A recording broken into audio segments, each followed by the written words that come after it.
Hello friends, welcome all of you in quality and facts. दोस्तों, आज की इस वीडियो में हम डिस्कस करने वाले हैं बिहार पीजीटी पॉलिटिकल साइंस के पेपर को, जो कि 15 दिसंबर 2023 को आयोजित किया गया था।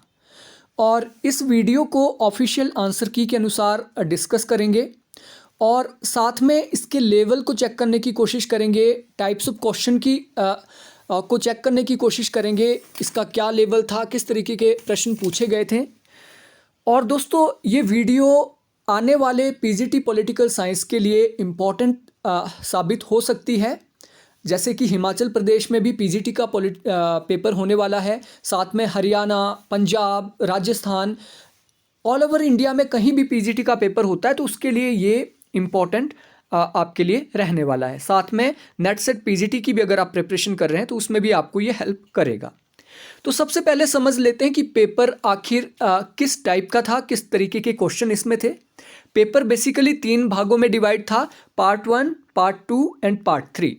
पार्ट 1 में जहां पे लैंग्वेज से रिलेटेड क्वेश्चन पूछे गए जो कि क्वालिफाइंग नेचर का था, इसमें 30 क्वेश्चन आपके लैंग्वेज से पूछे गए थे। ठीक है, हिंदी और इंग्लिश ग्रामर से क्वेश्चन थे। और ये हिमाचल प्रदेश पीजीटी में भी लैंग्वेज से रिलेटेड क्वेश्चन आएंगे तो आपके लिए इंपॉर्टेंट है। इसके साथ साथ पार्ट 2 के अंदर 31 से लेकर 70 यानी टोटल 40 क्वेश्चन थे जो कि जनरल स्टडीज से थे। इसमें आपका जीके भी था, मैथमेटिक्स भी था, इसमें ज्योग्राफी भी था, साइंस भी था। लेकिन हिमाचल पीजीटी में इस लेवल का नहीं आएगा, वहाँ पे सिर्फ करंट अफेयर और जीके ही पूछा जाएगा। तो इसमें से कुछ क्वेश्चन आपके लिए यूजफुल रहने वाले हैं। और पार्ट 3 आपका पॉलिटिकल साइंस से रिलेटेड था और इसमें टोटल पॉलिटिकल साइंस के 80 क्वेश्चन रहने वाले हैं। ठीक है, 80 प्रश्न इसमें थे। तो एक एक करके सबको डिस्कस करेंगे। और अगर आप लोग मेरा HP पीजीटी पॉलिटिकल साइंस का कोर्स ज्वाइन करना चाहते हैं तो आप डिस्क्रिप्शन से पहले लिंक से ज्वाइन कर सकते हैं या फिर डायरेक्टली गूगल प्ले स्टोर पे जाके quality and facts application download कर सकते हैं। साथ में आप मुझे व्हाट्सएप भी कर सकते हैं अगर आपको इसमें कोई दिक्कत आती है इसे ज्वाइन करने में।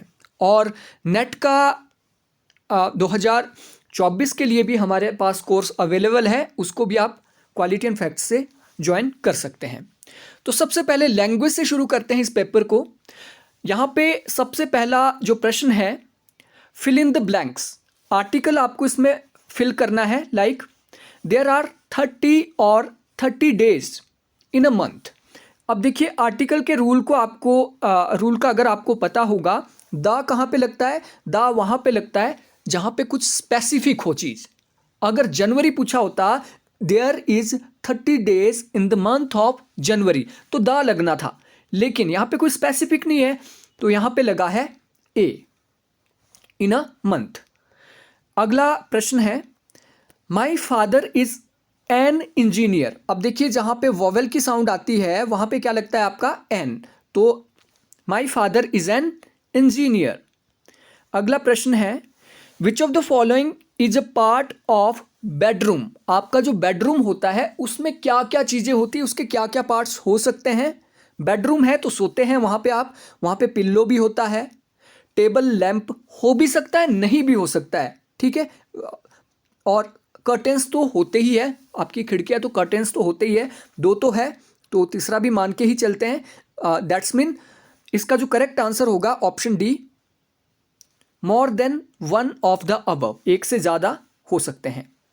Question number 4, which of the following is a part of room. जो आपका सिंपल रूम होता है उसके क्या क्या पार्ट्स हो सकते हैं? उसमें विंडो होती है, उसमें छत होता है, उसमें फ्लोर होता है। That's mean sorry, more than 1 of the above. Question number 5, rainy season comes before. Rainy season जो होता है, बरसातें हैं, वो किससे पहले आती है? अब देखिए, अभी दिसंबर चल रहा है, सर्दियां है, इससे पहले क्या था? इससे पहले बरसातें थी, यानी विंटर से पहले, सर्दियों से पहले आता है rainy season. Question number 6, the 8th month of the year is. साल का 8वां महीना कौन सा होता है? वो होता है अगस्त। लेकिन अगस्त यहां पे नहीं दिया है, दैट्स मीन इसका करेक्ट आंसर है option E, none of the above. Question number 7, sister in law is. Sister in law किसे कहा जाता है? Husband sister, wife sister, brother's wife. अब देखिए इंग्लिश के अंदर जैसे आंट होता है, आंटी होता है, तो आंटी को क्या है, वो चाची हो, वो मामी हो, ताई हो, सभी को आंटी कहा जाता है। वैसे ही सिस्टर इन लॉ का भी रूल है, तो यहाँ पे more than one of the above sister in law कहा जाता है। कजिन्स, कजिन्स चचेरा होता है, चचेरा भाई या चचेरी बहन। कजिन्स किसे कहा जाता है? Maternal, paternal, sibling. अब देखिए हिंदी में तो हम बोलते हैं ममेरा भाई, मामा का, यानी मदर की साइड से जो होता है, मामा का जो बेटा होता है उसको हम क्या बोलते हैं? ममेरा भाई। और जो पापा के साइड से होता है, पैटर्नल साइड से जो चाचा का बेटा होता है उसे चचेरा भाई कहते हैं। लेकिन इंग्लिश में रूल ये है, ममेरा हो चाहे चचेरा हो, दोनों को क्या है? कजिन कहा जाता है। तो इसका करेक्ट आंसर है more than one of the above. Question number 9, चांदी शब्द में कौन सी संज्ञा है? चांदी, चांदी शब्द में द्रव्यवाचक संज्ञा है, क्योंकि ये इसकी प्रकृति को हमें बता रही है। चांदी क्या है? चांदी एक वस्तु है, ठीक है, तो ये द्रव्यवाचक संज्ञा है। ये एक धातु है, इसलिए ये द्रव्यवाचक संज्ञा है। निम्नलिखित शब्दों में से कौन सा एक वचन है? देखिए हस्ताक्षर, हस्ताक्षर जो होता है, आप एक हस्ताक्षर करो या 10 हस्ताक्षर, हस्ताक्षर नहीं कहेंगे आप, उसे हस्ताक्षर ही कहते हैं। दैट्स मीन हस्ताक्षर हमेशा प्लूरल में होता है, बहुवचन में होता है। वैसे ही आंसू, आपका एक आंसू हो या 100 आंसू हो तो आंसू ही कहते हैं। तो ये दोनों प्लूरल में होते हैं और छाया हमेशा एक वचन में होता है। तो इसका करेक्ट आंसर है, इनमें से छाया एक वचन है। क्वेश्चन नंबर 11, हिंदी शब्दकोश में क्ष का क्रम किस वर्ण के बाद आता है? देखिए वर्ण क्रम में पहले का आता है, फिर क्ष आता है, ठीक है, फिर खा आता है, फिर गा आता है। तो ये शब्द क्रम आपको पता होना चाहिए, क्योंकि इस तरीके का प्रश्न भी आपसे पूछा जा सकता है। तो इसका करेक्ट आंसर है ऑप्शन सी, जिसकी यह पुस्तक है उसे लौटा दो। इस वाक्य में कौन सा सर्वनाम है? अब देखिए जिसकी यह पुस्तक है उसे लौटा दो, सिंपल है, जिसकी यह पुस्तक है उसे लौटा दो, यानी पुस्तक का क्या है? पुस्तक का संबंध जिससे है उसे लौटा दो। तो यहां पे है संबंधवाचक सर्वनाम। प्रश्न नंबर 13, विशेषण का प्रमुख भेद कौन सा नहीं है? विशेषण गुणवाचक हो सकता है, जो किसी वस्तु के गुण को बता रहा है। वो परिणामवाचक हो सकता है, जिसकी क्वांटिटी बता रहा है कि बहुत सारा है, बहुत बड़ा है, ठीक है। लेकिन असर्वनामिक विशेषण नहीं होता है। तो इसका करेक्ट आंसर है नहीं है, पूछा है, दैट्स मीन असर्वनामिक विशेषण का भेद नहीं होता है। प्रश्न 14, निम्नलिखित में से कौन सा अशुद्ध शब्द है? अशुद्ध शब्द है विभत्स। प्रश्न नंबर 15, निम्नलिखित में से कौन सा शुद्ध वर्तनी वाला शब्द है? शुद्ध वर्तनी वाला जो शब्द है वो है क्षत्रिय। अब उज्ज्वल को सोचेंगे, लेकिन उज्ज्वल को उ 2 बार छोटा जा वल इस तरीके से लिखते हैं, लेकिन ये गलत है। इसका करेक्ट आंसर है सही वर्तनी केवल क्षत्रिय में है। निम्नलिखित में से कौन सा तत्सम शब्द है? तत्सम शब्द का मतलब होता है जो एज इट इज संस्कृत से उठा के हमने हिंदी में डाल दिया है। तो संस्कृत शब्द यहां पे स्नेह है। स्नेह क्या है? संस्कृत शब्द है। प्रश्न नंबर 17, निम्नलिखित में से कौन सा विदेशी शब्द है? विदेशी शब्द कौन सा है? चाय। अब बहुत सारे, जैसे कि फ़ोन हो गया, टेलीफोन हो गया, मोबाइल हो गया, ये क्या है? ये विदेशी शब्द है। वैसे ही चाय भी क्या है? विदेशी शब्द है। रचना के आधार पर जिन शब्दों के खंड सार्थक ना हो उन्हें कौन सा शब्द कहा जाता है? खंड, जैसे 2 खंड है और वो सार्थक नहीं है, जैसे चाय वाय, उन्हें कहा जाता है रूढ़। रूढ़।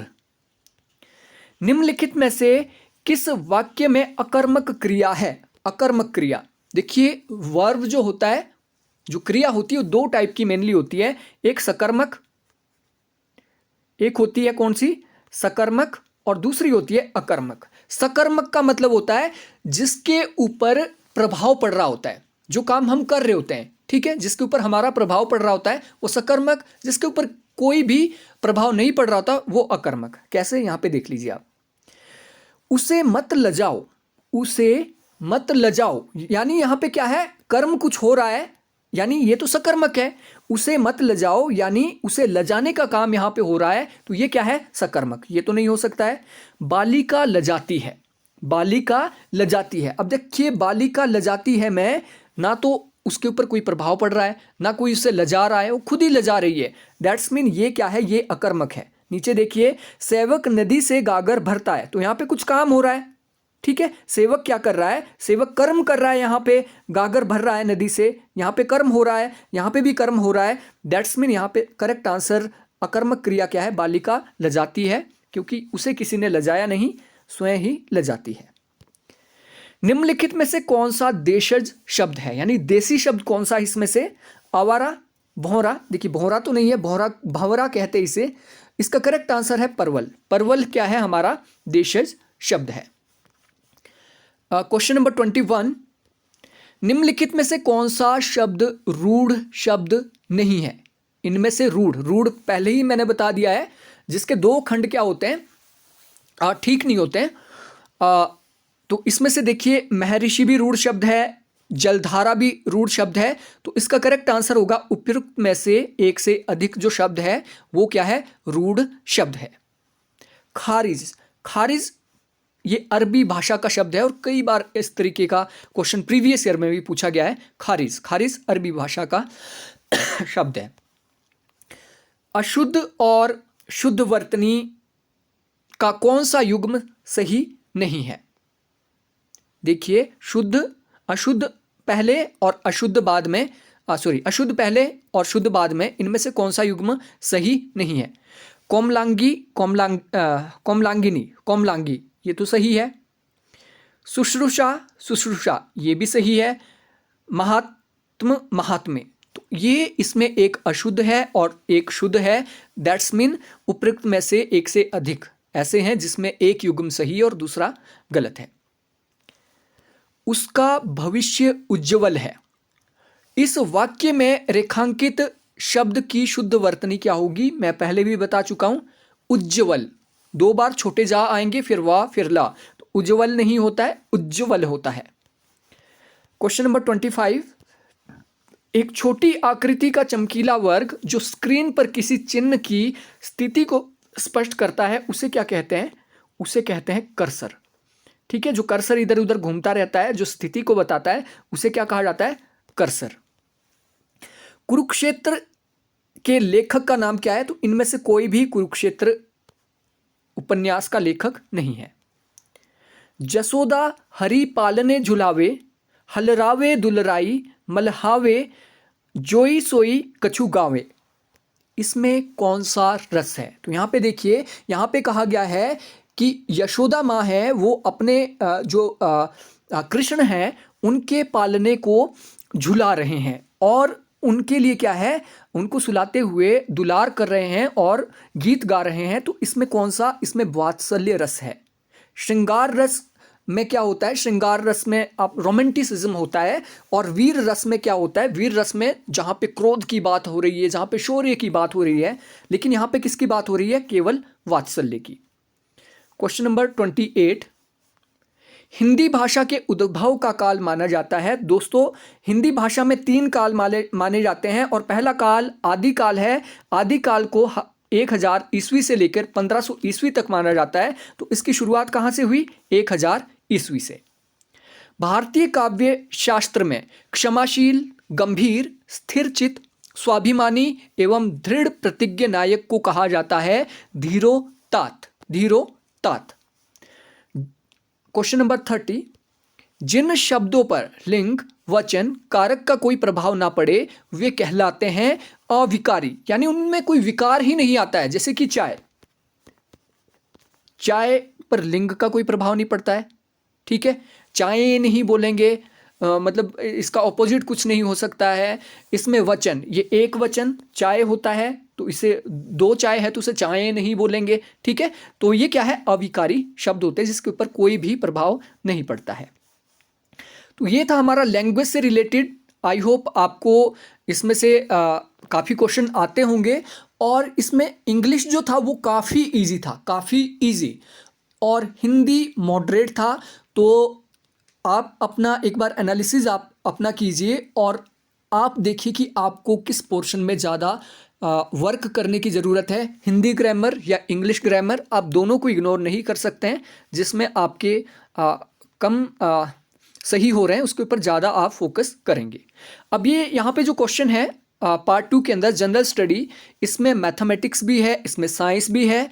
तो यहाँ पे मैथमेटिक्स के ऊपर ज़्यादा हम फोकस नहीं करेंगे क्योंकि एचपी पीजीटी और देश में अन्य जगह पे पीजीटी में ऐसे प्रश्न नहीं आते हैं मैथमेटिक्स या फिर रीजनिंग के, और जो आते हैं जनरल नॉलेज के वो हम डिस्कस ज़रूर करेंगे। लाइक यहाँ पे एक क्वेश्चन है, 10 प्रश्न ऐसे थे जो कि मैथमेटिक्स से थे, इसको हमने छोड़ दिया है, स्किप कर दिया है। 39 पे यहाँ पे देखिए, मायोपिया वह बीमारी है जिसमें व्यक्ति देख नहीं पाता। दूर की वस्तुएं स्पष्ट रूप से, पास की वस्तुएं, पास तथा दूर की वस्तुएं स्पष्ट रूप से। मायोपिया में दूर की वस्तुएं नहीं देख पाते हैं। अगला प्रश्न है, आनुवांशिकता शब्द मुख्य रूप से किससे संदर्भित करता है? आनुवांशिकता बहुत ही सिंपल है, आनुवांशिकी को। आनुवांशिकी यानी आपके दादा, दादा से आपके पिता, फिर आप, फिर आपके बेटे, उसी को कहा गया है आनुवांशिकता। ये आनुवांशिकी को बताता है। जिन डिब्बों में खाना पैक किया जाता है उन पर टिन की परत चढ़ी होती है, ना कि जिंक की। इसके पीछे रीजन क्या है दोस्तों? इसके पीछे सिंपल सा रीजन है, जिंक ज्यादा क्रियाशील होता है। जिंक क्या है? ज्यादा प्रतिक्रियाशील होता है। अगर आप जिंक की कोटिंग में खाना रखते हैं तो खाना बहुत जल्दी खराब हो सकता है। ठीक है, इसलिए टिन की परत उसमें चढ़ाई जाती है।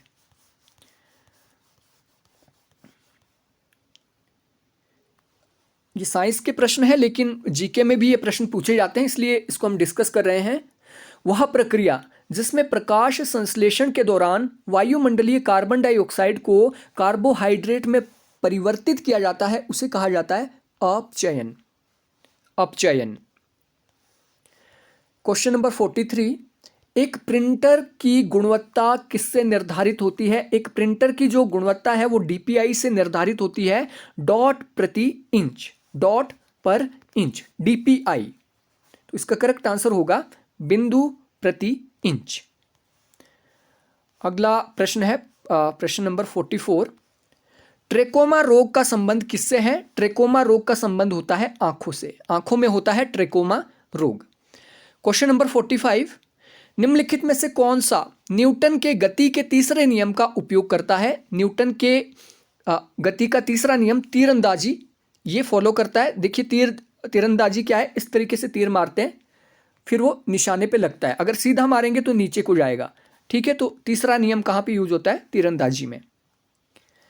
रासायनिक गुणों को अपरिवर्तित रखते हुए एक परमाणु के नाभिक में जोड़े जाने वाले कण हैं।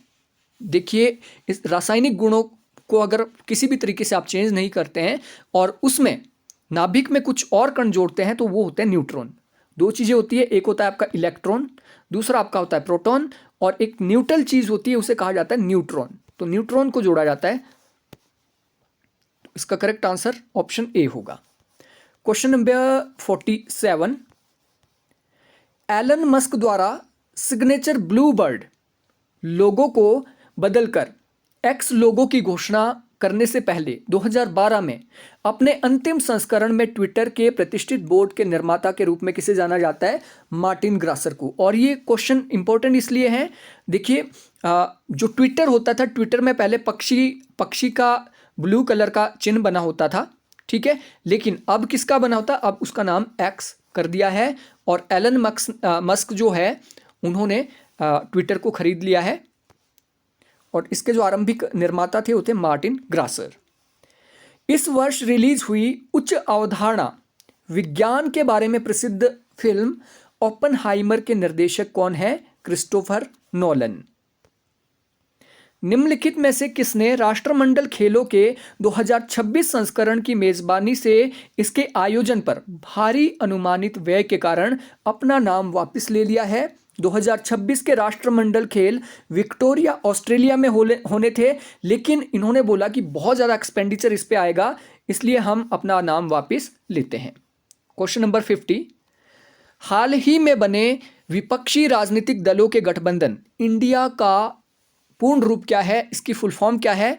इंडिया की फुल फॉर्म है Indian national development inclusive alliance. Option A is right. Question number 51, अगस्त 2023 में जब चंद्रयान-2 चंद्र ऑर्बिटर ने चंद्रयान-3 के लैंडर मॉड्यूल से संपर्क स्थापित किया तो उसने संदेश भेजा था वेलकम बडी, और ये मैसेज सोशल मीडिया पे भी काफ़ी वायरल हुआ था। क्वेश्चन नंबर 52, 1989 में लोकतंत्र के समर्थक आंदोलन को कुचलने वाले चीन के पूर्व राष्ट्रपति का नाम लिखिए। देखिए, माओ त्से तुंग नहीं हो सकते हैं क्योंकि इनकी डेथ हो चुकी थी तब तक। यांग शांकू भी नहीं है। इनका करेक्ट आंसर है जियांग जेमिन। जियांग जेमिन। आयरलैंड के प्रधानमंत्री के रूप में दूसरे कार्यकाल के लिए किसे चुना गया है? ये चुना गया है लियो वराडकर को। क्वेश्चन नंबर 54, भारत में आयोजित G20 शिखर सम्मेलन में अफ्रीका संघ को स्थायी सदस्य बनाया गया। अफ्रीकी संघ के अध्यक्ष कौन है? अफ्रीकी संघ, दो चीजें इंपॉर्टेंट है यहां पे कि G20 में अब 2 संघ जुड़ गए हैं। इसमें पहले EU था, अब इसमें AU भी जुड़ गया है, अफ्रीकन यूनियन भी जुड़ गया है। ठीक है, 20 देश और AU अब इसका क्या है, अतिरिक्त मेंबर है। और यहाँ पे पूछा गया है कि अफ्रीकी संघ के अध्यक्ष कौन है? ये है उर्सुलो वांडर लेन। क्वेश्चन नंबर 55, भौगोलिक क्षेत्रफल के अनुसार भारत की निम्नलिखित भौतिक फिजियोग्राफिक इकाइयों को आपने क्रम में लगाना है। ठीक है, कैसे क्रम में लगाना है? आरोही क्रम में लगाना है। पहले सबसे छोटी आएगी, उससे बड़ी, बड़ी, बड़ी, सबसे बड़ी। तो सबसे पहले देखिए, सबसे छोटा है तटीय मैदान। जैसे आपका इंडिया है, इंडिया के जो तटीय मैदान है वो काफ़ी संकरे हैं और काफ़ी छोटे छोटे हैं। उसके बाद आ जाता है आपका केंद्रीय उच्च भाग, ये सेंटर का जो पठार है। उस तीसरे नंबर पे आपका आ जाता है महान मैदान, जो कि हालांकि बड़ा है, लेकिन सबसे बड़ा है वो है उत्तरी पर्वत। उत्तरी पर्वत जो कि हिमालय पर्वत है, ये काफ़ी बड़ा भाग है। तो इसका सही क्रम होगा ऑप्शन ए। क्वेश्चन नंबर 56, निम्नलिखित श्रेणियों को उत्तर से दक्षिण की ओर क्रम में व्यवस्थित कीजिए। उत्तर से दक्षिण में, उत्तर में देखिए सबसे ऊपर है हमारा कराकोरम बॉर्डर, जिसका डिस्प्यूट भी पाकिस्तान के साथ हमारा है। तो सबसे पहले आपका 1 नंबर पे कराकोरम बॉर्डर आएगा। उसके नीचे आपका दूसरा आपका लद्दाख है। तीसरे नंबर पे आपका आ जाएगा पीर पंजाल, और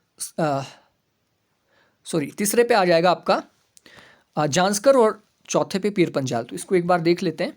सबसे नंबर 1 पे आ जाएगा कराकोरम 2, दूसरे नंबर पे आ जाएगा आपका लद्दाख, तीसरे नंबर पे आ जाएगा जांस्कर, चौथे पे पीर पंजाल। ऑप्शन बी इसका करेक्ट सीक्वेंस है। क्वेश्चन नंबर 57, भारत में मॉनसून सीजन में अधिकांश चक्रवातों की उत्पत्ति कहाँ होती है? 10 डिग्री उत्तर और 15 डिग्री उत्तरी अक्षांश के मध्य अधिकतर जो साइक्लोन है वो भारत में पैदा होते हैं। निम्नलिखित क्षेत्रों में से कौन सा भूस्खलन प्रवृत्ति नहीं है? यानी लैंडस्लाइड प्रोन एरिया इसमें से कौन सा नहीं है? तो इसमें पूर्वी घाट जो है वो लैंडस्लाइड प्रोन एरिया नहीं है। सबसे ज़्यादा जो लैंडस्लाइड इंडिया में होते हैं वो हिमालय क्षेत्र में होते हैं, और उसके बाद पश्चिमी घाट में। पूर्वी घाट में उतने ज़्यादा लैंडस्लाइड नहीं देखे जाते हैं, इसलिए ये लैंडस्लाइड प्रोन एरिया नहीं है। क्वेश्चन नंबर 59, निम्नलिखित में से भारत का कौन सा तट उग्र उष्ण कटिबंधीय चक्रवातों में सबसे अधिक प्रभावित होता है? वो होता है चक्रवातों से, कोरोमंडल जो है वो सबसे ज़्यादा प्रभावित होता है चक्रवातों से। जब बहता पानी चिकनी मिट्टी को काटता है और गहरे चैनल बनाता है तो उसे क्या कहा जाता है? गली कटाव। चिकनी मिट्टी को जब काटता है और काफ़ी गहरी गहरी खाई हो जाती है उसे गली कटाव कहा जाता है। निम्नलिखित में से कहाँ अक्टूबर और नवंबर के महीने में भारी वर्षा होती है? ये होती है कोरोमंडल तट पे। जब पूरे इंडिया से मॉनसून जा रहा होता है तो कोरोमंडल में सबसे ज़्यादा बारिश होती है अक्टूबर नवंबर में। फलों एवं सब्जियों की खेती को कहा जाता है बागवानी। दोस्तों कृषि कहा जाता है जहां पे हम अनाज की खेती करते हैं, दालों की, दलहन की खेती करते हैं, वो कृषि है, और सब्जियों और फलों को रखा गया है बागवानी में। क्वेश्चन नंबर 63, बिहार में 1857 की क्रांति के दौरान पटना, आरा और शाहबाद जिलों में किसने नेतृत्व किया? ये किया था कुंवर सिंह ने। आप हिमाचल से हैं तो हिमाचल में 1857 की क्रांति का नेतृत्व किसने किया? आप पंजाब से हैं, आप हरियाणा से, एटलीस्ट आपको थोड़ा बहुत इसका आइडिया होना चाहिए। बंगाल का विभाजन कब प्रभावी हुआ? बंगाल का विभाजन 16 अक्टूबर 1905 को प्रभावी हुआ और 1911 को बंगाल विभाजन को वापस लेना पड़ा था। बंबई में कांग्रेस द्वारा भारत छोड़ो प्रस्ताव पास किया गया था। इसको एक बार आपने रीचेक कर लेना इस क्वेश्चन को, या 15 या 16 दो में से एक है, थोड़ा कंफ्यूजन में हूं। अच्छा, बंबई में कांग्रेस द्वारा भारत छोड़ो प्रस्ताव पास किया गया 8 अगस्त 1942 को। भारत छोड़ो प्रस्ताव कब पास किया गया? 8 अगस्त 1942 को। अंग्रेजों ने भारत पर लंबे समय तक राज्य कैसे किया? फूट डालो और शासन करो की नीति के द्वारा। क्वेश्चन नंबर 67, निम्नलिखित में से किस तिथि को रानी विक्टोरिया की उद्घोषणा जारी हुई? तो रानी विक्टोरिया ने जो अपनी उद्घोषणा 1857 की क्रांति के बाद जारी की थी 1 नवंबर 1858 को, और कंपनी की जगह पे ब्रिटिश रूल, ताज का रूल लागू हुआ था। निम्नलिखित में से कौन सा कथन सही है? राजा राममोहन रॉय शिक्षा के अग्रणी थे, बिल्कुल सही, तभी इन्हें पुनर्जागरण का पिता भारत में कहा जाता है। स्वामी दयानंद ने भारत भारतीयों के लिए नारा दिया, I don't know. Swami Vivekananda ने विश्व धर्म संसद में भाग लिया 1893 में, बिल्कुल सही है। तो दो तो मुझे पता है, दैट्स मीन उपयुक्त में से एक से अधिक, ये भी हो सकता है, लेकिन दो तो है ही है, तो ऑप्शन डी इज राइट। इनमें से कौन इंग्लैंड में भारत के अनाधिकारिक दूत बने? भारत में अनऑफिशियल जो दूत बने थे वो थे दादा भाई नौरोजी। भारत के इंग्लैंड में राजदूत बने थे दादा भाई नौरोजी। भारत सरकार अधिनियम 1935 को किसने गुलामी का चार्टर बताया था? यह बताया था नेताजी सुभाष चंद्र बोस ने। Question number 71। अब क्वेश्चन नंबर 71 के बाद क्या है, आपके पॉलिटिकल साइंस के क्वेश्चन शुरू हो जाएंगे, ठीक है। इससे पहले जीके के प्रश्न थे। आई होप आपको अधिकतर प्रश्नों के उत्तर आते होंगे। कुछ में अगर आपको दिक्कत है तो वो भी आपने देख लेना, लेकिन हिमाचल पीजीटी में इस तरीके के प्रश्न ज़्यादातर नहीं आने वाले हैं, क्योंकि स्पेसिफिक आपके जीके से और आपके करंट अफेयर से प्रश्न आएंगे। और ये जैसे साइंस के क्वेश्चन, ज्योग्राफी के क्वेश्चन, ऐसे क्वेश्चन आने की कम उम्मीद है।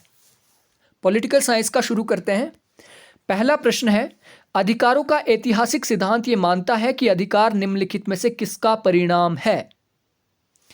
देखिए, जो ऐतिहासिक सिद्धांत है वो हमेशा विकास की बात करता है, और विकासवादी प्रक्रिया के कारण को ही ऐतिहासिक अधिकारों का सिद्धांत कारण मानता है, ठीक है। तो विकासवादी प्रक्रिया ऐतिहासिक सिद्धांत मानता है कि विकास के कारण हमें अधिकार प्राप्त हुए हैं। किसका वर्णन करने के लिए हॉब्स ने सिसरो का हवाला देते हुए कहा, नागरिक कानून को हटा दो और कोई भी व्यक्ति नहीं जानता कि क्या उसका अपना है और क्या दूसरे का। अब देखिए, जब हॉब्स सामाजिक समझौता करता है, एक तरफा समझौता करता है, और वो वहां पे बोलता है कि जो सिविल राइट्स है वो किसी काम के नहीं है, नागरिक अधिकार अभी किसी काम के नहीं है, राजा को पूर्ण शक्ति दे दो, अपने सारे अधिकार क्या है राजा को सरेंडर कर दो, जितने भी सिविल राइट्स है। तो ये क्या है, राजा का अधिकार। कैसे? अब देखिए, व्यक्ति जब ये जानता ही नहीं कि क्या मेरा है और क्या दूसरे का है, तो हमेशा झगड़ा रहेगा। इसलिए राजा डिसाइड करेगा कि क्या मेरा है क्या तेरा है। तो ये है ऑप्शन सी इसका राइट आंसर। निम्नलिखित में से कौन सा स्वतंत्रता का सर्वोत्तम सुरक्षा उपाय है? स्वतंत्रता हमेशा स्वतंत्र न्यायपालिका में ही पॉसिबल है, तो ये सबसे महत्वपूर्ण उपाय है। क्वेश्चन नंबर 74, नकारात्मक अर्थ में समानता का अर्थ है, नकारात्मक अर्थ में समानता का मतलब है जहां पे विशेष विशेषाधिकारों का अभाव होता है। ठीक है, ऑप्शन ए इज राइट। निम्नलिखित में से कौन सा न्याय और समानता के बीच घनिष्ठ संबंध बताता है? यह है समाजवादी। ये समानता की भी बात करते हैं कि सोसाइटी में अमीरी और गरीबी के बीच इक्वालिटी होनी चाहिए, इक्वालिटी जब होगी तभी न्याय होगा। ठीक है, यानी इन्होंने समानता और न्याय में क्या है, संबंध स्थापित किया। जहां पे इक्वालिटी होगी वहीं पे न्याय होगा, तो यह है समाजवादी। निम्नलिखित में से किसने 1928 में मौलिक अधिकारों के बारे में ये कहा? यह स्पष्ट है कि हमारा पहला मामला हमारे मौलिक अधिकारों के बारे में होना चाहिए, जिनकी गारंटी इस तरह से हो जो किसी भी परिस्थिति में उसकी वापसी की अनुमति ना दी जा सके। तो 1928 यहाँ पे लिखा है। 1928 में जो हमारी समिति बनी थी वो थी नेहरू समिति, जिसने मसौदा तैयार किया था सबसे पहले ड्राफ्ट कॉन्स्टिट्यूशन के लिए। Option C is right. Question number 77, निजी संपत्ति के बारे में बात करते हुए किसने कहा था कि आप देखेंगे कि कुछ लोग वर्तमान में उस पर कब्जा बढ़ाना शुरू कर देते हैं? देखिए, पर्सनल प्रॉपर्टी के बारे में जब जॉन लॉक ने बात की थी, उन्होंने कहा था कि पेड़ पे लटके हुए फल सभी के हैं और जो तोड़ के उसे लाएगा वो उसके हो जाएंगे। और ये जो इंसानी जो दिमाग है वो ज़्यादा से ज़्यादा इकट्ठा करने में, कब्जा बढ़ाने में विश्वास रखता है। ये जॉन लॉक की कोटेशन है। एक न्यायपूर्ण राज्य बनाने के लिए प्लेटो का मानना था कि लोगों को व्यवस्थित रूप से शिक्षित किया जाना चाहिए, क्योंकि एक न्यायपूर्ण राज्य को छोड़कर न्यायपूर्ण मनुष्य का अस्तित्व शायद कभी होगा। इस सादृश्य से प्लेटो किसके आदर्श की ओर अग्रसर था? अब देखिए, दार्शनिक राजा जो था, जो दार्शनिक फिलोसोफर किंग की जो अवधारणा थी वो किसके ऊपर आधारित थी? शिक्षा। यहां पे बेस क्या था? शिक्षा के द्वारा क्या है, दार्शनिक राजा का निर्माण किया जाएगा। शिक्षा के द्वारा क्या है, दार्शनिक राजा का निर्माण किया जाएगा। और दार्शनिक राजा क्या है, अच्छे से एक आइडियल स्टेट का निर्माण करेगा। तो शिक्षा यहां पे बेस था। दैट्स मीन दार्शनिक राजा के लिए क्या है, शिक्षा इंपॉर्टेंट थी। सामाजिक अनुबंधन के सिद्धांत को प्रतिपादित करके हॉब्स इनमें से किस राजा के लिए इंग्लैंड में राजशाही बहाल करने का प्रयास कर रहा था? तो ये 1640 से 1650 के बीच की बात है। सामाजिक अनुबंधन में उन्होंने चार्ल्स द्वितीय के लिए क्या है, राजशाही का समर्थन किया। अब देखते हैं हॉब्स को, देखते हैं। तो हॉब्स क्या है, राजतंत्र का समर्थन करता है, निरंकुश राजतंत्र का समर्थन करता है। दैट्स मीन ये चार्ल्स द्वितीय के लिए ग्राउंड तैयार कर रहे थे अपने लेख के द्वारा। क्वेश्चन नंबर 80, वैज्ञानिक समाजवाद का सिद्धांत किसने प्रतिपादित किया? साइंटिफिक सोशलिज्म के पिता माने जाते हैं कार्ल मार्क्स। निम्नलिखित में से किसकी तुलना कभी कभी व्यक्तिवाद से की जाती है? लेजर-फेयर सिद्धांत। जो लेजर-फेयर सिद्धांत था, इसका मतलब होता है कि सरकार को, राज्य को आर्थिक मामलों में हस्तक्षेप नहीं करना चाहिए और बिल्कुल फ्री छोड़ देना चाहिए। तो दैट्स मीन व्यक्तिवाद की तुलना लेजर-फेयर से की जाती है। क्वेश्चन नंबर 82, व्यक्तिवाद का मानना है कि राज्य को करना चाहिए न्यूनतम कार्य, मिनिमम वर्क करने चाहिए राज्य को। यह मानना किसका है? व्यक्तिवाद का। और दोस्तों, जितने भी प्रश्न हैं ऑलमोस्ट मैं कहूँ 80 में से 70-75 के बीच केवल वन लाइनर वाली जो मेरी PDF है 250 पेजेस की, वहाँ से आपको देखने को मिल जाएंगे। कॉन्सेप्चुअल नोट से भी काफ़ी प्रश्न आपको यहाँ पे मैच हो जाएंगे। इनमें से किसने लोकतंत्र को बहुमत का अत्याचार माना? डी टॉकविले। Irony of pluralism. लोकतंत्र को बहुमत का अत्याचार माना है डी टॉकविले ने। कई बार क्वेश्चन रिपीट हुआ है। साम्यवाद के बारे में किसने कहा कि यह एक ऐसी टोपी है जिसने अपना आकार खो दिया है? यह कहा था E.M.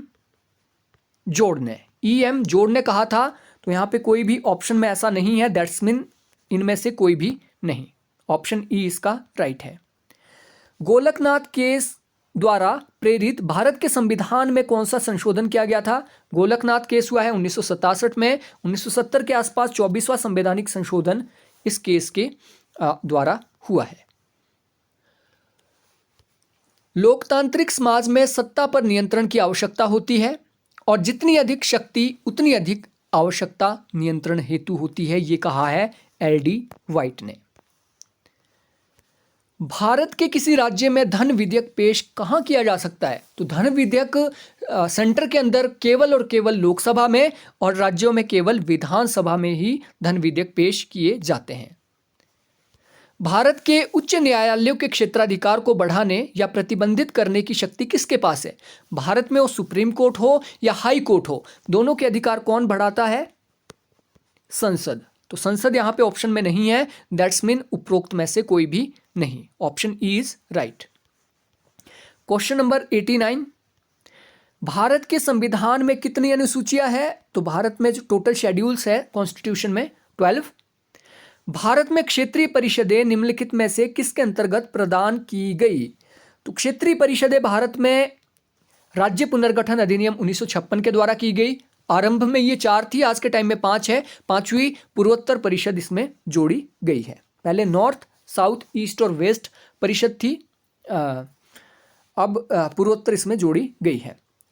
भारत में भाषाई प्रभाग 1956 के अंतर्गत राज्यों और केंद्र शासित प्रदेशों की संख्या क्या थी? 1956 में जब पुनर्गठन हुआ भाषा के आधार पर 14 राज्य थे और 6 केंद्र शासित प्रदेश थे। Option B is right. Question number 92, IAS training school कहां पर है? यह है नई दिल्ली में। भारत में नए राज्यों के निर्माण के लिए संविधान में संशोधन की आवश्यकता होती है केवल साधारण बहुमत में। आर्टिकल 2 से 4 के मध्य इसकी बात की गई है कि साधारण बहुमत से नए राज्य का निर्माण संसद कर सकती है। संसद की लोक लेखा समिति के अध्यक्ष की नियुक्ति की जाती है लोकसभा के अध्यक्ष के द्वारा, और मैक्सिमम जो समितियां है उसके जो अध्यक्ष होते हैं लोकसभा स्पीकर ही उनकी नियुक्ति करते हैं। क्वेश्चन नंबर 95, मैकमोहन रेखा किसके बीच विवाद का विषय है? यह है भारत और चीन के मध्य। प्रथम विश्व युद्ध के बाद शांति वार्ता के दौरान तैयार की गई राष्ट्रसंघ की संविधान में टोटल 26 आर्टिकल थे। 26 article. Option B is right. Question number 97, संयुक्त राष्ट्र परमाणु ऊर्जा आयोग की स्थापना कब हुई? संयुक्त राष्ट्र एटॉमिक एनर्जी आयोग की स्थापना 1946 में हुई थी। 2 साल बाद भारत ने 1948 में नेशनल एटॉमिक एनर्जी कमीशन की स्थापना की थी। क्वेश्चन नंबर 98, किस संकट में संयुक्त राष्ट्र महासभा ने शांति के लिए एकजुटता यानी यूनाइटिंग फॉर पीस प्रस्ताव का सहारा लिया था? और ये क्वेश्चन आई होप 6 से 8 बार रिपीट हुआ है प्रीवियस ईयर में। यह है कोरियाई संकट 1950। कानून का शासन भारत के संविधान के किस अनुच्छेद में निहित है? यह है आर्टिकल 14, लेकिन यहाँ पे एक भी आर्टिकल नहीं है, सही नहीं है। 17 के अंदर अस्पृश्यता, 19 के अंदर वाक अभिव्यक्ति, 21 के अंदर जीवन का अधिकार। That's mean option E is right. उपयुक्त में से कोई भी नहीं। क्वेश्चन नंबर 100, पंचायती राज लागू करने वाला भारत का पहला राज्य कौन सा था? यह था राजस्थान। राजस्थान के नागौर में 2 अक्टूबर को 1959 में सबसे पहले ये लागू हुआ था। निम्नलिखित में से कौन सी कृति कार्ल मार्क्स द्वारा नहीं लिखी गई है? नहीं लिखी गई है पूछा गया है यहाँ पे। गोथा कार्यक्रम की आलोचना बिल्कुल लिखी गई है। कम्युनिस्ट घोषणा पत्र भी लिखी गई है। दास कैपिटल भी लिखी गई है। तो कौन सी नहीं लिखी गई है? सारी तो लिखी गई है। दैट्स मीन इनमें से कोई भी ऐसी नहीं है जो कार्ल मार्क्स द्वारा नहीं लिखी गई है। दैट्स मीन ऑप्शन ई इसका करेक्ट आंसर होगा। किसने कहा संप्रभुता राज्य की सर्वोच्च इच्छा है? और पता नहीं कितनी बार रिपीट हुआ है। विलोबी की ये कोटेशन है। कानून को संप्रभु का आदेश के रूप में किसने परिभाषित किया? कानून संप्रभु के आदेश होते हैं। ये लीगल प्रभुसत्ता, कानूनी प्रभुसत्ता के जो प्रवर्तक है जॉन ऑस्टिन, उनकी ये कोटेशन है। क्वेश्चन नंबर 104, सबसे बड़ी संख्या का सबसे बड़ा सुख यानी अधिकतम व्यक्तियों का अधिकतम सुख के लिए कौन जाना जाता है? यह है बेंथम। न्याय का अर्थ है उचित आधार पर भेदभाव हो सकता है, कोई भेदभाव नहीं किया जा सकता है। भेदभाव राजा की इच्छा के अनुसार हो सकता है। देखिए, उचित आधार पर भेदभाव हो सकता है। फॉर एग्जाम्पल, अभी कोरोना पीरियड चला था, कोरोना के कारण क्या है, आपके साथ राज्य भेदभाव कर रहे थे, आपको बिल्कुल वो क्वारंटाइन कर रहे थे, अलग थलग आपको कर रहे थे। वैसे ही अगर आप दिवालिया है, आप पागल है, तो आपको इलेक्शन नहीं लड़ने दिया जाएगा, ठीक है। तो वैसे ही एक रिजर्वेशन का जो कॉन्सेप्ट है वो गरीब जो वंचित लोग हैं उनको अमीर लोगों के बराबर लाने के लिए क्या है, भेदभाव किया गया है। तो वो भी अपने आप में एक प्रकार का न्याय होता है। नैतिक कर्तव्य किसके द्वारा लागू किए जाते हैं? तो नैतिक कर्तव्य, मॉरल ऑब्लिगेशंस होती है, ये नैतिक कर्तव्य हमेशा समाज के द्वारा लागू किए जाते हैं, यानी समाज के नैतिक सिद्धांत होते हैं नैतिक कर्तव्य। अब यहां पे देखिए, अगर ये राज्य द्वारा लागू किए जाते तो ये नैतिक कर्तव्य नहीं होने थे, ये लीगल बाइंडिंग्स होनी थी, आपकी लीगल कर्तव्य, लीगल ड्यूटीज होनी थी जो आपको करनी होती थी। इसे कानून भी कहा जाता है। दैट्स मीन नैतिक कर्तव्य समाज के नैतिक सिद्धांत होते हैं। क्वेश्चन नंबर 107, उदारवादी सिद्धांत राज्य को किस प्रकार मानता है? उदारवादी सिद्धांत राज्य को क्या है, एक साधन मानता है लोगों के सुख के लिए, ठीक है। लक्ष्य प्राप्त का एक साधन मानता है राज्य को उदारवादी सिद्धांत। मार्क्स के अनुसार वस्तुओं का मूल्य निर्धारित किसके द्वारा होता है? श्रम द्वारा। लेबर डिसाइड करता है कि किसी वस्तु का कितना मूल्य होगा, कार्ल मार्क्स के अनुसार। निम्नलिखित में से किसको एम.एन. रॉय अपने आप में साध्य मानते हैं और कहते हैं कि समाज में हर दूसरा संगठन साध्य का साधन है? तो ये व्यक्ति को साध्य मानते हैं एम.एन. रॉय। और दोस्तों जितने भी थिंकर्स हैं इनके ऊपर अलग से मैं वीडियो बना चुका हूँ, एक कंप्लीट कोर्स है, Indian thought, western thought, international जो थॉट है सब डिस्कस किए हैं। तो आप क्वालिटी एंड फैक्ट से कोर्स को ज्वाइन कर सकते हैं और इजी वे में इसको वहाँ पे समझ सकते हैं। रूसो की प्रकृति की स्थिति में मनुष्य जानता था कि सद्गुण क्या है, जानता था कि विकार क्या है, नहीं जानता था कि गुण क्या है और पाप क्या है। तो ये बिल्कुल सही है, इसीलिए नोवेल सिविज कहा है रूसो ने व्यक्ति को। तो इसका करेक्ट आंसर है ऑप्शन सी, सभ्य पशु, ठीक है, सभ्य पशु, इसीलिए रूसो ने कहा है। कानूनों के पीछे क्या संस्वीकृति यानी सैंक्शन होती है? कानूनों के पीछे जो सैंक्शंस होती है वो राज्य की, राज्य लागू करता है कानूनों को और वही उसको बनाए रखता है। अगर कोई उल्लंघन करता है तो राज्य ही आपको दंड देता है।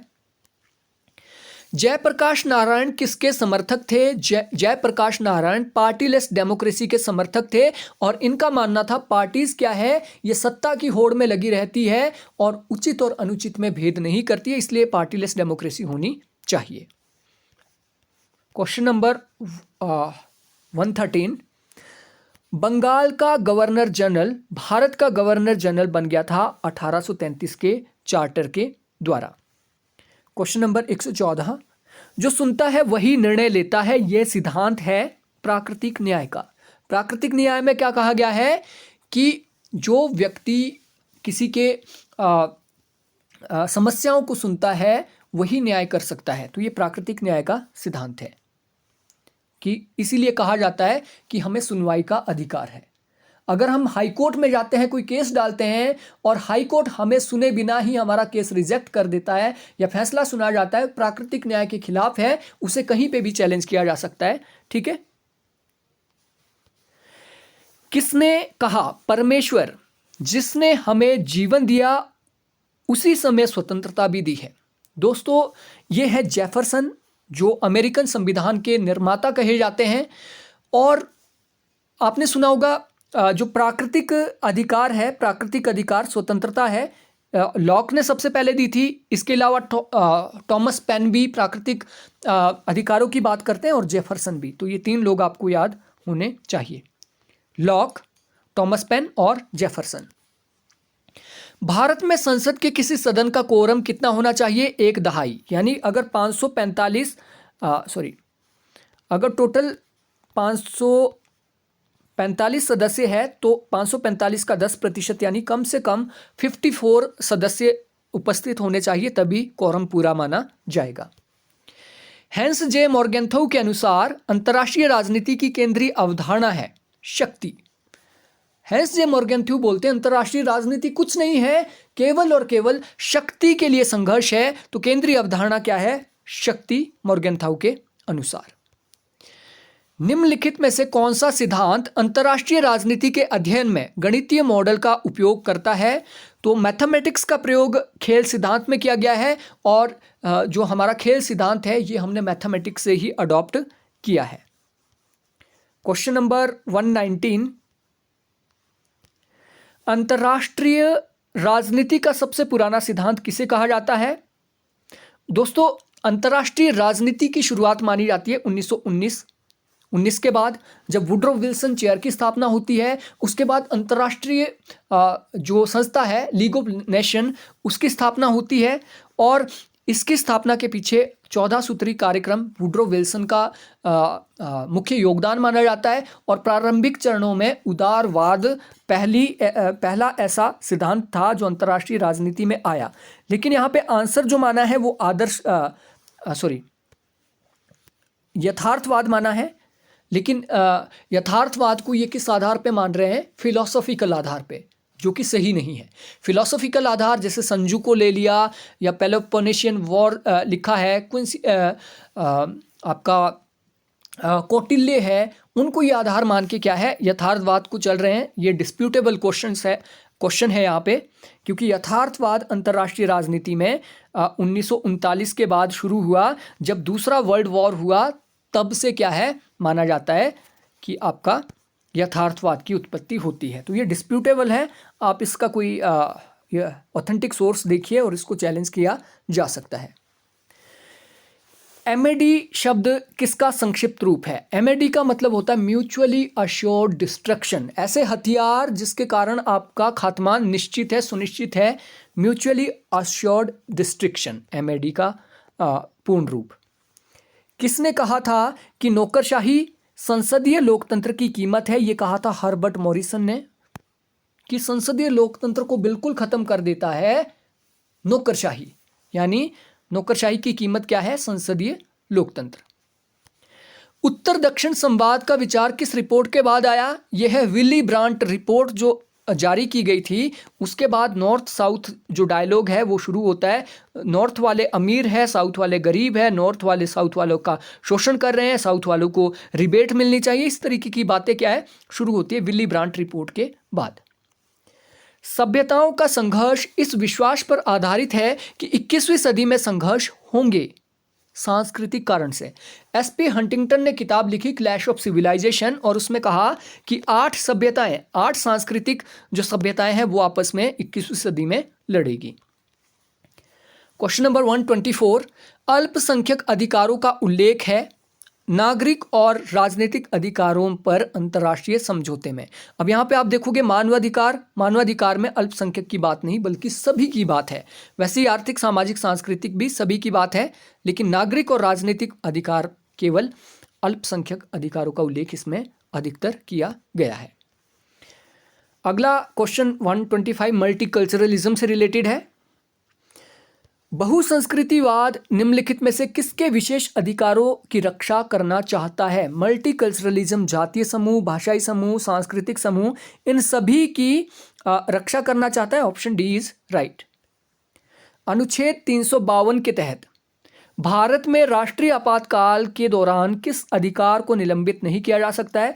आर्टिकल 352 नेशनल इमरजेंसी जब लगती है तो आर्टिकल 21 यानी जीवन के अधिकार को खत्म नहीं किया जा सकता, लेकिन यहां पे ऐसा कोई भी अधिकार नहीं है। दैट्स मीन उपयुक्त में से कोई भी नहीं। क्वेश्चन नंबर 127, इनमें से किस विद्वान ने स्वतंत्रता के बाद प्रारंभिक वर्षों में भारत में पार्टी प्रणाली को एक पार्टी प्रभुत्व प्रणाली के रूप में वर्गीकृत किया? वन पार्टी डोमिनेंस की सबसे पहले बात करते हैं रजनी कोठारी, उसके बाद बात करते हैं मॉरिस जॉन्स। ठीक है, यहां पे मॉरिस जॉन्स नहीं है, केवल रजनी कोठारी है, तो option C is right. Question number 128, Bharat को एक सॉफ्ट स्टेट किसने कहा था? गुरनार मिल्टन ने।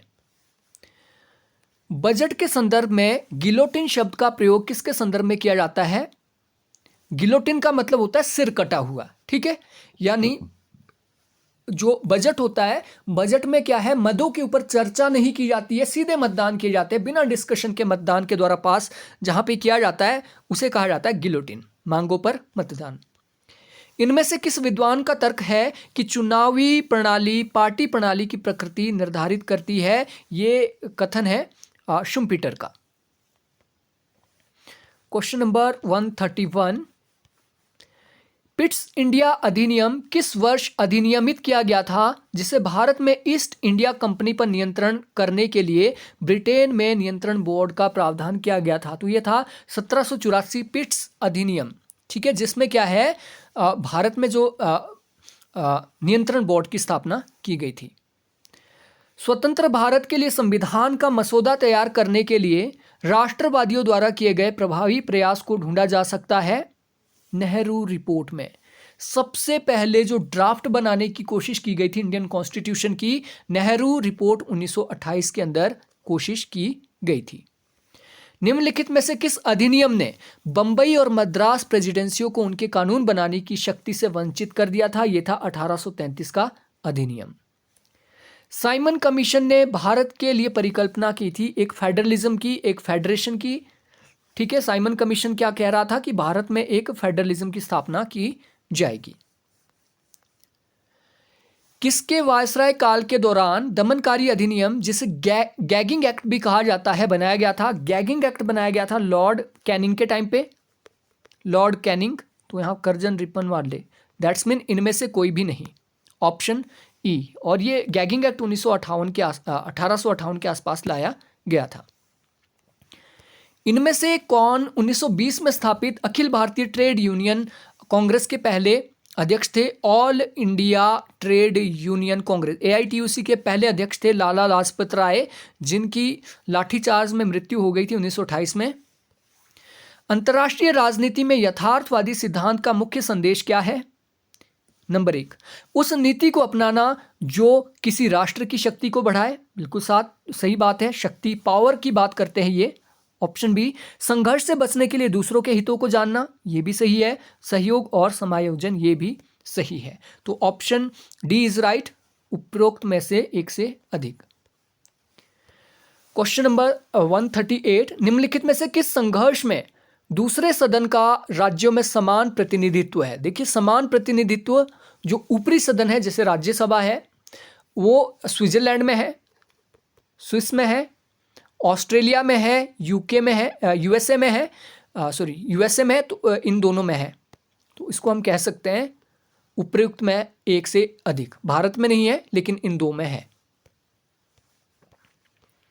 क्वेश्चन नंबर 139, संसदीय सर्वोच्चता निम्नलिखित में से किसकी राजनीतिक व्यवस्था की एक निश्चित विशेषता है? तो जैसे डी लोमे ने कहा था कि यूके की जो संसद है वो जेंडर चेंज नहीं कर सकती, बाकी सब कुछ कर सकती है। दैट्स मीन यूके में संसदीय सर्वोच्चता पाई जाती है। अमेरिकी संघीय व्यवस्था में निम्नलिखित में से कौन सा कथन सही नहीं है? अमेरिकी संघीय व्यवस्था के बारे में, राज्यों की शक्तियां अपरिभाषित है लेकिन असीमित नहीं है। ये तो बिल्कुल सही है, राज्यों की शक्तियां कहीं परिभाषित नहीं है कॉन्स्टिट्यूशन में, लेकिन असीमित भी नहीं है, क्योंकि सेंटर का उसके ऊपर चेक है। अवशिष्ट शक्तियां राज्यों में निहित है, ये बिल्कुल सही है। भारत में अवशिष्ट शक्तियां केंद्र के पास है, लेकिन यहाँ पे राज्यों के पास है। संघीय सरकार किसी भी घटक राज्य का नाम और क्षेत्र बदल सकती है, ये बिल्कुल गलत है। भारत में बदल सकती है, लेकिन अमेरिका में नहीं। अमेरिका में क्योंकि ट्रू फेडरलिज्म अपनाया गया है, राज्यों से पूछना अनिवार्य है। तो इसका जो करेक्ट आंसर है सी गलत है। अमेरिकी राष्ट्रपति चुनाव में यदि किसी उम्मीदवार को अपेक्षित बहुमत नहीं मिलता तो निर्णय किसके पास भेजा जाता है? प्रतिनिधि सभा के पास। प्रतिनिधि सभा फिर अपना कैंडिडेट चुनती है। जर्मन चांसलर चुना जाता है बुंडेस्टाग द्वारा, और ये प्रतिनिधि सभा है। जर्मनी में क्या है, 2 सदन है संसद में। ऊपरी सदन को कहा जाता है बुंडेसराट, और निचले सदन को कहा जाता है बुंडेस्टाग। और ये जो चांसलर है ये वैसा ही काम करता है जैसे भारत में राष्ट्रपति करता है। ब्रिटेन के संविधान के बारे में निम्नलिखित में से कौन सा कथन सही है? यूके में एकात्मक संविधान है, बिल्कुल सही बात है। ब्रिटेन में संसद संप्रभु है, ये भी सही है। यूके में न्यायिक समीक्षा की एक प्रणाली है। अब ये जरूरी नहीं आपको आता है नहीं आता है, लेकिन 2 तो सही है। दैट्स मीन उपयुक्त में से एक से अधिक। महात्मा गांधी के अनुसार निम्नलिखित में से कौन सा सत्याग्रह का एक आवश्यक सिद्धांत है? तो सत्याग्रही के लिए महात्मा गांधी सबसे पहले कहते हैं कि पीड़ा सहने की क्षमता उसके अंदर होनी चाहिए, वो सत्य पर चलने वाला होना चाहिए, अहिंसा का पालन करने वाला होना चाहिए। दैट्स मीन उपयुक्त में से एक से अधिक सत्याग्रह के बारे में सही है। क्वेश्चन नंबर 145, 73वें संवैधानिक संशोधन का निम्नलिखित में से कौन सा प्रावधान स्वैच्छिक प्रावधान है? त्रिस्तरीय पंचायती राज संस्थाएं, ये स्वैच्छिक नहीं है, ये तो आपको लागू करना ही था। महिलाओं को आरक्षण भी आपको 1/3 देना ही था, लेकिन पिछड़े वर्गों को आरक्षण आपने देना है या नहीं देना है, ये आपकी इच्छा पर निर्भर था। क्वेश्चन नंबर 146, शक्ति को सत्ता से अलग करने के संदर्भ में करिश्माई नेतृत्व की अवधारणा को किसके द्वारा सामने रखा गया था? क्रिज्मेटिक अथॉरिटी, इसकी बात की है मैक्स वेबर ने, और इन्होंने कहा शक्ति अलग चीज है और सत्ता अलग है, पावर अलग है और अथॉरिटी अलग है। अथॉरिटी को इन्होंने 3 प्रकार का बताया, तो ये थे मैक्स वेबर। आवश्यकता प्राथमिकता सिद्धांत यानी नीड हायरार्की सिद्धांत, ये किसने दिया है? ये दिया है अब्राहम मैस्लो ने। क्वेश्चन नंबर 148, चेस्टर आई बर्नार्ड के अनुसार किसी संगठन में कार्यपालिका का अत्यधिक महत्व होता है? निम्नलिखित में से उसके किस कार्य के लिए? 1938 में चेस्टर आई बर्नार्ड ने एग्जीक्यूटिव नामक किताब लिखी और उसके अंदर इन्होंने कहा एग्जीक्यूटिव इसलिए इंपॉर्टेंट है क्योंकि यह प्रयासों को, एफर्ट्स को और उसके अधिग्रहण को बढ़ावा देती है। किसने कहा कि प्रशासन राजनीति है? क्योंकि इसे सार्वजनिक हितों के प्रति उत्तरदायी होना चाहिए। ये पॉल एच एप्लवी ने कहा है कि प्रशासन भी अपने आप में एक प्रकार की राजनीति है, क्योंकि जिस प्रकार राजनीति सार्वजनिक हितों के लिए होती है वैसे ही प्रशासन भी सार्वजनिक हितों के लिए होता है। पदानुक्रम सिद्धांत के संबंध में निम्नलिखित में से कौन सा सही नहीं है? पदानुक्रम का मतलब है हायरार्की, जैसे सबसे ऊपर जनरल मैनेजर होता है, जनरल मैनेजर के नीचे सुपरवाइजर हो गया, फिर वर्कर हो गया, इसमें एक हायरार्की है, पदानुक्रम है। इसके बारे में जो सही नहीं है वो बताना है। सबसे पहला, यह प्राधिकार के प्रत्यायोजन की सुविधा प्रदान करता है, बिल्कुल। ये अथॉरिटी किसके पास है, इसका ये उसे ये आसान बनाता है। यह समन्वय में मदद करता है, बिल्कुल सही बात है। ये काम जनरल मैनेजर का, ये सुपरवाइजर का है, ये वर्कर का है, और इनके बीच कोऑर्डिनेशन बने तो ये हो सकता है इसके द्वारा, ये भी सही है। यह श्रेष्ठ अधीनस्थ संबंध को रोकता है, ये बिल्कुल गलत है। ये आपका श्रेष्ठ है, ये इसका अधीनस्थ है, इसके बीच कोऑर्डिनेशन बढ़ाता है, ना कि संबंध को रोकता है। तो ऑप्शन सी इज राइट, क्योंकि ये सही नहीं है। तो दोस्तों ये था question paper Bihar PGT political science का। और किसी भी स्टेट का पीजीटी पॉलिटिकल साइंस का पेपर दे लो, इसी प्रकार के क्वेश्चंस आपको ज़्यादातर देखने को मिलेंगे, यही लेवल उसका रहने वाला है। लेकिन ये थोड़ा सा इजी था ये पेपर, इससे थोड़ा मुश्किल हो सकता है एचपी पीजीटी का पेपर, लेकिन ऑलमोस्ट ऐसा ही आपके लिए रहने वाला है। तो अगर आप complete course PGT political science के लिए नेट सेट जेआरएफ के लिए ज्वाइन करना चाहते हैं तो आप quality and facts application download कर सकते हैं गूगल प्ले स्टोर से, डिस्क्रिप्शन से, या फिर आपको अगर पता कुछ नहीं लग रहा है तो आप मेरे व्हाट्सएप नंबर पे व्हाट्सएप करते हैं 9816897697, इसके ऊपर आप व्हाट्सएप कर सकते हैं। तो दोस्तों ये थी आज की वीडियो, आई होप आपको अच्छी लगी होगी। Thank you, thanks for watching.